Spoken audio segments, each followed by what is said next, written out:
Hello everyone, welcome back to Ickleton Golf Club. My name's Jack Lee. In this video I'm going to talk to you about 5 ways that you could potentially be able to hit your driver a little bit further. Let's get into it.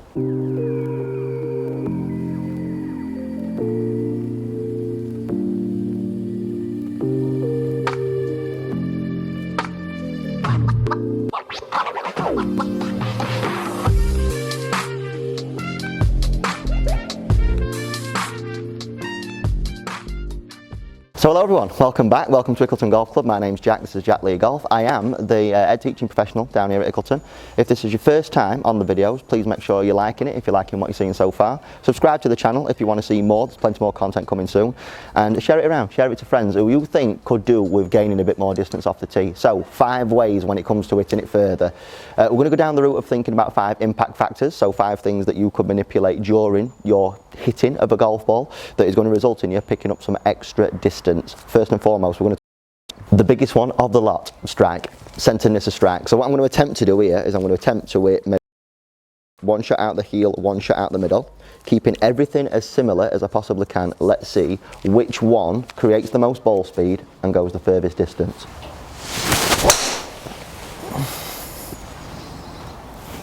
Toey, heely, feeling pretty good this morning. And now let's go for a centered strike.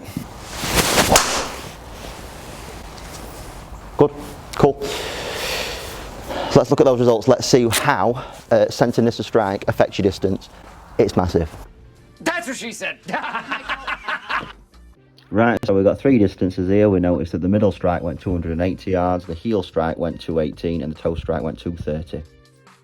With these, there's nothing that I did too dissimilar, so swing speed's all up and above 107 mile an hour. Okay, there's a little bit of distance. You wouldn't expect between shot 2 and 3 though, for there to be 62 yard of difference there. The main difference in that was the strike. So the big that we're going to speak about today, the easiest way you can gain a bit more distance, hitting the middle of that face. Now obviously, I wish it was just as easy as saying it's face will be sound. Very much depends on what your strike bias is and which way you need to move. I find that a nice all-encompassing drill is one where we can create a gate, and what I mean by that is I'm going to place one golf ball to one side of the tee peg, one golf ball to the other, one that we're intending to hit in the centre. Now obviously if you were to strike it out of the toe, there's a high chance that you're going to want to hit the ball that you're intending to and this inside ball. There's a chance that if you hit it out of the heel, you're going to hit the golf ball that you're intending to and the outside golf ball. To produce a more centred strike, swing it through that gate, miss the outside 2 golf balls. Let's give it a go. Nice. Cool. So first way to gain some distance, centeredness of strike. If you're struggling hitting it out the middle, that is a little drill that you can try that's hopefully going to help you. Right, next up, second way of gaining some distance. We're going to talk about individual video on that.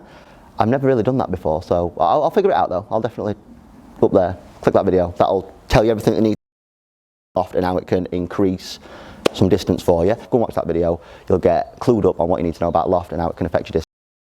Number 3, another big one, angle of attack. So steepness of this club as it comes to hit that golf ball. We're finding more and more that an optimum distance for most people's swing speed is about 4 degrees up. There'll be a lot of you out there that are hitting down on your effect on your distance, as I'll now try and show you. So 2 shots, one down, one I'm going to hit up. Let's see the difference. There won't be too much change, I don't believe, other than angle of attack. I'll try and keep everything as neutral as possible. Right, and the normal one now where I'm going to hit up on it. 2 very different shot shapes there, trajectories definitely. Okay, let's have a look. So first shot, 204 yard of carry. We know his strike were pretty central. I hit 7 degrees down on that occasion, not what you need for maximum distance. On the second occasion, I changed my angle of attack to 5 degrees up, strike again pretty centred, and there was 67 yard of difference between those 2 shots. Pretty crazy. So if you want more distance and you're not yet hitting up, here's how to do so. Bunch it up so it's got a little bit of depth to it, place it about 6 inches in front of your golf ball. What that is then going to encourage is that through this hitting area here, you drag low position at lowest point just behind the golf ball and then start to rise through that hitting area, making good contact with the ball and then continuing to rise up and over. If you were to have a descending angle of attack, you would notice that this club's going to work from a here down into that golf ball and then continue to work down, probably meaning that you're going to here. So one good way of being able to make your angle of attack more upwards is that drill right there. Right then, next up, another super important one. This one is important when it comes to dispersions and accuracy. It's also very important when it comes to increasing your distance. It's your face to path relationship, so how open or closed that club face is relative to your swing path or club path. I'm going to hit 3 shots. I'm going to keep my face widely open on one, I'm going to keep my face widely closed on the other, and I'm going to try and square one to my path as best as I can on the third, and let's compare the distance again. Again, keeping everything else as similar as possible.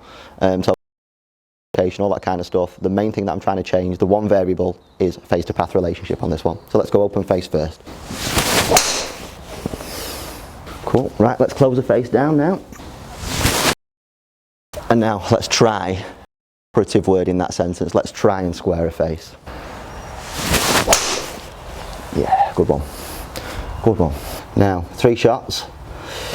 This one here, we saw a face that was 8.4 degrees open to a path. We noticed everything in this section pretty good. Strike location, if anything, a little bit low, but this shot only went 231 yards. The next one, we saw a face closed by 6 degrees to a path. This has in turn had an effect on the loft, so it did decrease the loft on the golf club, as you would expect it to. Strike location, again, very similar. It's only gone 222 yards. Lastly, we've picked up 40 yard in that case, 50 yard in that case. Face was only 2.2 degrees open to a path, so much more suitable. Everything in this section appropriate. Strike, again, very similar, and we've managed to pick up 50 yards. So how important is it that you control that face to path relationship? Often find that the more minimal you can get your face closing or opening to a path, the less deflection happens. You're able to generate, if you would. So squaring a face up can definitely contribute to you adding a bit more distance to your arsenal. One way for you to improve your awareness of your club face to path relationship, get up against a flat wall like this. As you can see, I do this with quite a lot of clients here at Ickleton. Move this driver in very slowly, as if it were to be a full shot, and you match up with this flat edge of. Notice if you've got a face that's too far closed, if there is to be a race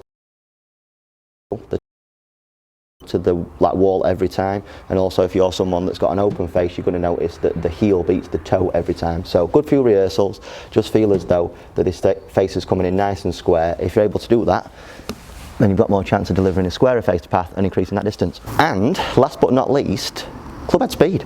So clubhead speed, the way that I want you to think about it is potential to hit it further, because it's no good you swinging it at an increase of 10-15 miles an hour if you're not controlling your strike, in your loft, if you're not controlling your face to path, all that kind of stuff.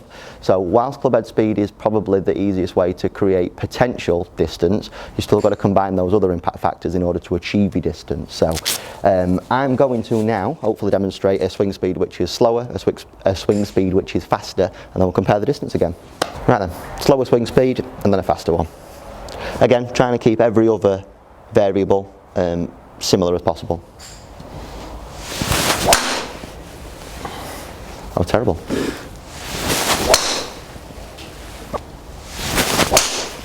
You might have noticed a slight swing speed increase between those two. So impact variables very similar. Let's have a compare. Okay, so slower swing speed 197. Let's see how fast that swing speed was. 95 mile an hour versus 114. So I've put 20 mile an hour on to my clubhead speed between these two shots. One's gone 267, that is 70 yards. When it comes to how I delivered both shots, this I do believe was the 197 one. We saw impact variables very similar to what I'd normally see. We see not much change in either of these sections, but the big variable that we did change was that clubhead speed. And easy way of being able to swing it faster to improve your clubhead speed is overspeed training. So hit a load of shots, go as fast as you can, and then once you've gone through that session, as you start to come back down to what you feel is a more normal swing speed, you might find an incremental increase of about 2-3 mile an hour.